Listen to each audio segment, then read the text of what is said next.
Wake up. I'm your host, Leisha Bell, co-founder of BLXBC, an angel syndicate run by Black and Latinx women who are on a mission to represent ourselves and claim our seats on cap tables. Stay tuned. Hi, my name is Dawn Batts. I spend a lot of my time activating angel investors and helping founders prepare for their funding pathway. One of the things that I love to do when I'm not doing that is ride horses. I've always loved horses. They are so majestic. It just feels like I'm one with the horse and with nature when I'm riding.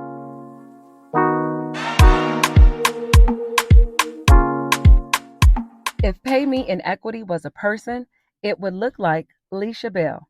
The queen of deal flow and dishing venture dollars is known in part for the brains behind the $535 million PayPal fund that was generously distributed to the Black and Brown owned businesses subsequent to the George Floyd hearings. Her extensive background as a capital allocator, aka Tech Money Spenderella, includes Pipeline Angels, BLXVC, Black Girl Ventures, Pharrell's Black Ambition Fund, and Women of Color Capital Collective. And that's just a snippet of what she brings to her current role as a change maker for PayPal Ventures. Leisha Bell is the co-founder of BLXVC, an angel syndicate of moms mobilizing money for Black and Brown women entrepreneurs. She is the prior deal flow lead for Pipeline Angels, a network of women and femmes. And currently, she leads the Economic Opportunity Fund at PayPal Ventures. For more details, go to www.leishabell.com. Hello, and welcome to another episode of Sisters with Ventures, the show where we amplify women of color in angel investing and venture capital. And today we have a very special guest, Dawn Batts, all the way from Detroit. Give it up. Hey, well, here. Hi, how are you, Leisha? I'm good. I'm so excited to finally get you on the show. Don put me through a lot to get on the show. I had to do a survey about Black angels, had to go speak at the summit, do a live show. So this is her IOU. But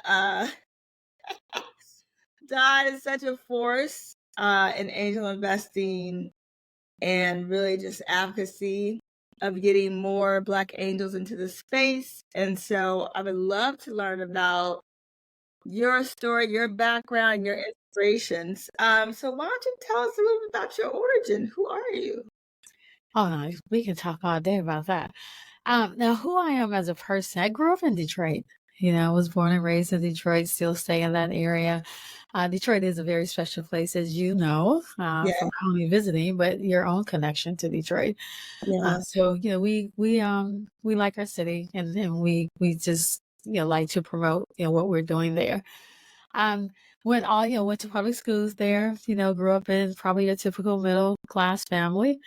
And then decided to, well, actually my mother gave me a choice. She said you can work, you can go to college, or you can go serve in the service.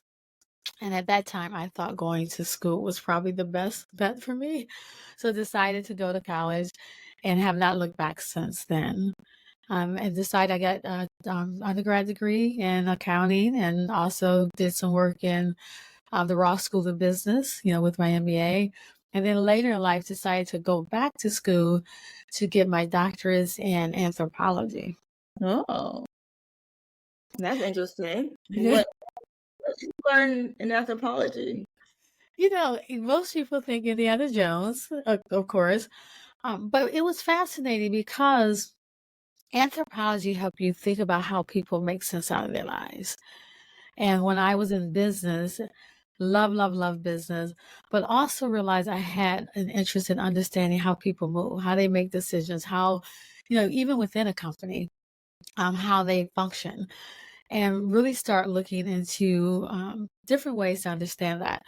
Typically, in business, that means org development, organizational development, where you're looking at how people or what boxes they fit in, if you will, or marketing.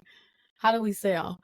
And I was interested in a deeper understanding, and a friend of mine convinced me to go back to school and study anthropology. I had never had an anthropology course at that time. That's pretty interesting. Now, when did you decide that you wanted to be an angel investor? That's a hard question because there's the decision to be an angel investor, and then there's the identity in some ways, of being an angel investor. And had thought about angel investing. I didn't hear about it when I was a kid. I had never heard of angel investing or venture capital. Um, but later, probably after business school, I started hearing about a different way to invest, but still knew nothing about it. I think I started doing family and friends before I knew that could be called anything. It was just helping folks out. And then later learned, oh yeah, I was doing some of this. And it wasn't until maybe about, I don't know, 18 years ago where it became, this is something that people can do.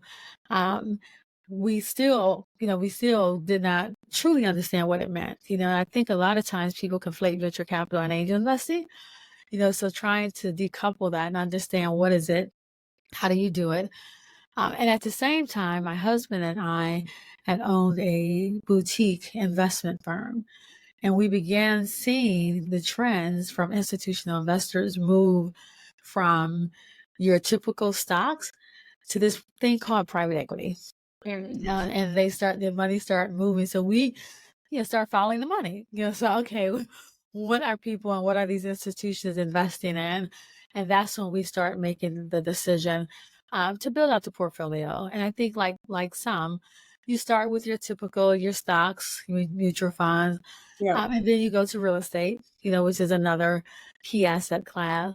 Yep. And then it was more of a natural progression to start looking into an alternative asset class. And how much exposure did you have to, and we differentiate PE from VC.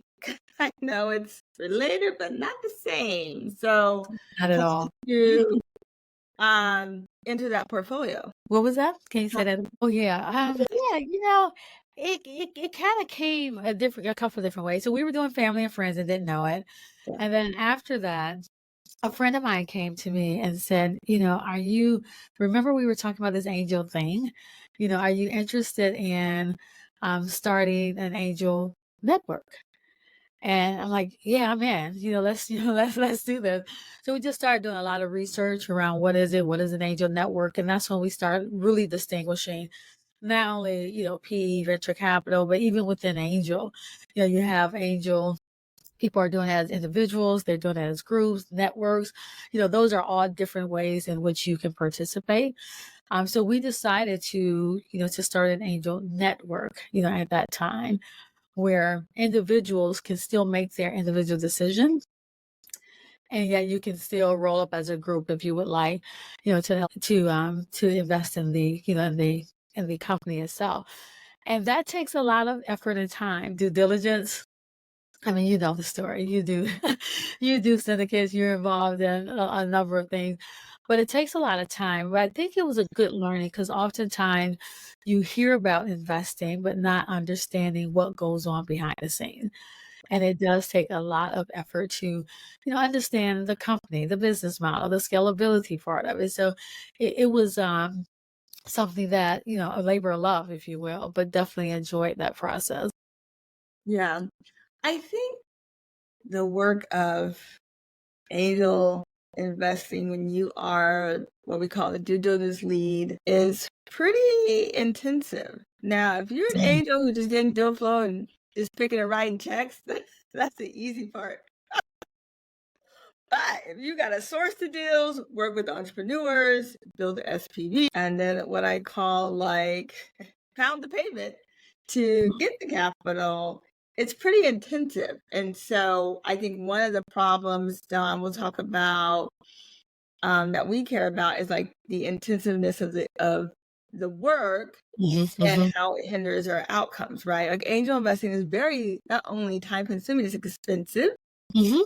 Right. And so we do need a better way, right? Because I think even for myself, I think Don, you figured out like this is not sustainable long term.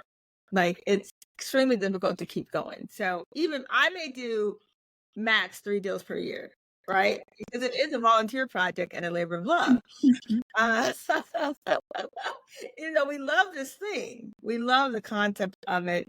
It does have to become a little bit more sustainable for everybody involved. Mm-hmm. Yeah. I'm glad to see more emerging platforms, if you will, that make it easier. There was a time where you probably recall where a lot of it was, you were putting together all the pieces. There's still not one platform that does it well, but they're more efficient platforms to roll up the SPV, to get it out to everybody, and the signatures and wiring the checks, or even the deal flow, how you can share deal flow. Right. I think that has changed, but yet there's still work involved. I love it because you get a chance to meet a lot of different folks, both on the founder and the angel side, and to hear some of the greatest and newest innovation. So that keeps me going. Yeah, I think let's talk about that, because I think a lot of pushback is why do it? Why do it? Right? It's very high risk. So what are your motivations as an angel investor? I look at innovation is non-negotiable. When you think about how we live, when you think about evolution or over time, you need innovation. And in order to have innovation, someone has to create it. And that's where, to me, the entrepreneurs, the founders that are thinking of these crazy ideas, and they need funding in order to create it. There's a lot of misses in that, but that's what innovation is.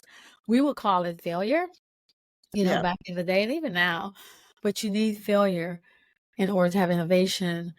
Then that, to me, also drives economic development, because now you're talking about growth, you're talking about jobs, you're talking about all of the things that we have come to know and almost take for granted. It's just part of what's here. Right. And I believe angel work is a form of advocacy. And I know you're passionate about two things: Detroit and Black people. Talk about like why it's so important to be vested in local community. Yeah, and local, I say local, and I define local two different ways. Local in your physical space, and that's obviously the place that you live, work, you play. So you definitely want to make sure those spaces are comfortable and they're growing, for years to come, or better yet, generations to come. So that's very important to keep that very live. And then to me, there's a local or the community, which is a broader community, like the work that we did with the Black Angels Forum. I think it was very important for us to come together so that we can learn, we can see who's involved, and then go out and do the work in our local communities. Yeah, so let's talk about that. Dawn got me to go to Detroit in the middle of my sabbatical. She had a pause. I did. I love Detroit. It was a fabulous time. But like, that was pretty monumental to get together angels, angel groups, experts in the field, and provide education and connections, because what I was still hearing was people like, where do I start? How do I we're still trying to figure this out because it's so complicated. So tell us a little bit about your motivation behind the Black Angel Forum. Yes, I do this work nationally as well as locally. I am on the board of the Angel Capital Association, which is the largest network of angel investors around the country. Really, I would say around the world. And so I see, some of the work that's being done. And one of the things that I noticed is that there were pockets, particularly of underrepresented angel investors. And a number of people are attempting to gather Black angel investors or women angel investors. And I noticed particularly with Black angel investors, it was just a few in different places around the country. So I thought it was important, like, how do we bring everyone together from around the country to be able to have this conversation, to be able to learn some of the critical pieces of angel investing, like we talked about term sheets. As long as they've been around, most people have a difficult time understanding term sheets. What should I ask for? What shouldn't I ask for? So we had those conversations around term sheets. We had conversations around taxes, which is something that we sometimes may or may not talk about. So just thought it was a good time to bring folks together and level set and begin to have, learn together, talk about our journeys together, and hopefully begin to collaborate. Yeah. Hello, my name is Zora, and I will be telling you guys about my mom's new merch shop. Go to LishaBell.com. Thank you. And I think I learned, for me, getting outside my own bubble because I live in Silicon Valley. And for example, safe no is a no. Like, there's really not discussion or debate. And I come to the Black Angels like, we don't like it. We're not comfortable. It ain't good for us. I was like, what? I didn't know we had a choice, optionality in this conversation. Isn't that amazing? Different parts of the country, different processes, different expectations, and I think that's good to know. Yeah. It's good to talk about. It's good to know, because sometimes in certain places it's like, no, that's not possible. You should never take a safe note. Right. And that's not necessarily true. That was a good conversation between the people in the room of who was for safes and who was not for safe. It was a great debate. You definitely have to be there, but I'm sure there will be more from the Black Angel Forum that we will see in the future on several of these topics. So let's talk about like what the next steps are in case more folks want to get involved. Yes, for sure. Would love for them to contact me. The Black Angel Forum, while we kicked it off as a physical event, we continue the conversation. We want to make sure that people are connecting to other opportunities for education, other opportunities for events, that are happening, may they be virtual or in person. We want to make sure they're connecting because it's a journey. And we want to support them along the way. And we'll get together in between. We have some meetups in different places, where we have some action groups that are going to kick off in the next month. Because at the forum, people talked about what resources they need. So we're planning to take all of that information and begin to work on that between now and the next in-person forum. Oh, that's great. That's great. Well, we all need to get engaged and get involved and recommit to really bringing support for entrepreneurs so that they can do what they do best, is build and create. So why don't you tell us about just your other motivations? I think you have a few things brewing. I don't know if you want to share about that, but where do we go from here? What's next on the horizon? You sound like you have something in mind. I have lots in mind, but you might have to tell me which one you're talking about. I think that the big piece here is continue the conversation, is getting people active. As you know, we're on Slack now, so that we can continue, talking, gathering folks. So that's a big one. At some point, we are looking at, how do we begin to, well, I'm also doing the research project, and that project is intended to understand journey so we can create pathways. So we are interviewing Black women angel investors and Black women founders who've reached $1 million in ARR so that we can understand their journeys a little bit better. And I think we will continue to do that type of work. The whole idea is, how do we build pathways? How do we get more folks on pathways? Well, I think just the other side of the pathways for angel investors, and that's essentially a wealth pathway. I mean, that's a big part of that. That's a whole nother podcast of how, because you often get like, how does this relate? So you hear wealth generation and closing the wealth gap is often it's talked about a lot, but we have to unpack that. What do we mean? Right. And what we know for sure when we look at the numbers and the data and the research, we do know that equity positions are ways to build wealth. And we also know that that's a way that we can close the wealth gap. So this becomes even more critical. So yes, it's risky.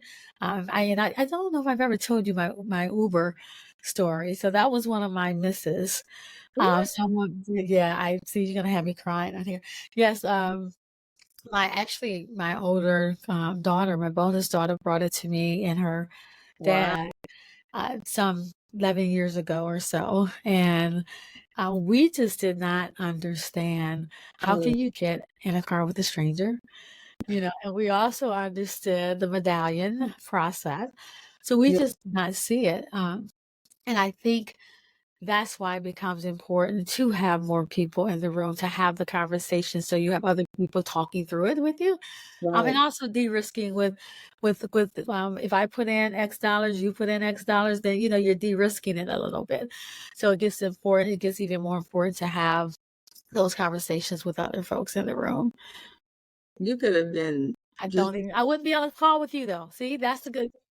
you still got to do the work. That's why we you do the work. Oh my gosh. And I love it. You have this shirt that says invest for equity, which everyone at your conference got, and that's the concept, right? Like how do we build equity stakes, more meaningful ownership in all that we do in all the ways. Very important. I love it. So what would you tell your younger self? I would tell my younger self to take more risk earlier. Yeah. I think growing up, even though it wasn't explicitly said, I believe in my community, we thought we couldn't fail. We had an opportunity, so you had to do well in Yeah. whatever you did. But this life, there's no guarantee. And a lot of things that you learn or some of the things that you stumble upon is due to some missteps, Some of them are more calculated than others, but I think I would say risk more. Yeah. Yeah, and even in our investments, again, there's due diligence, all of that. But with angel investing, particularly earlier on, you won't have all the answers. You won't have all of the financials, from 5 years ago, and so you got to figure out what you will have. You have to understand and get your scorecard what's important, Yeah. and then you have to make that decision. Get your scorecard and determine what's important. We call that your investment thesis. Work on that. Get that together. I love it. So how can people support your work? Oh my, I would love to get in touch with anyone who's on this journey, particularly, Black angel investors, to talk about their journey, but also how can we support their journey? What do they need and how do we make sure that they feel like confident investors as they go along their journey? I love that. Thank you so much. That is our time today. We got the legendary Dr. Dodd on the call from Detroit. I just really appreciate the work that you do. I just met Don a few months ago. Now it's like we've been best friends forever. I'm in the family and everything.